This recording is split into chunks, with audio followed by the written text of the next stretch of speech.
Sinampalukang manok. Guys, ganito ang ulam namin guys. Sinampalukan. Gusto nila daw ng sinampalukan. Ayaw nila ng tinola. Sawa na sila sa tinola guys. Ayan.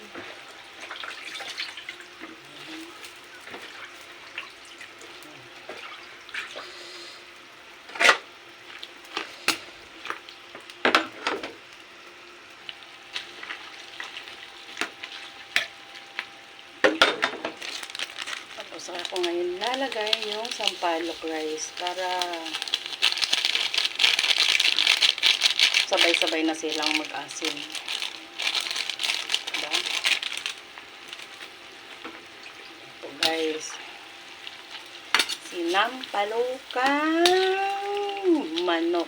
Ayan guys, oh, parang native yun, parang native. Ay,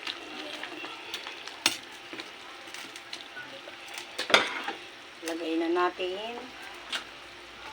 At nilagyan ko pa guys ng, ayan guys, oh, tinul.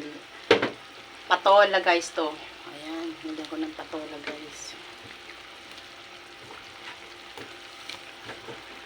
Sinampalukan chicken.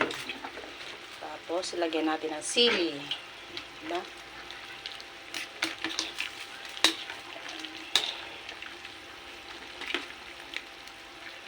Ayaw na po nila ng guys, ayaw na nila ng tinola guys. Gusto naman nila ng sinampalukan.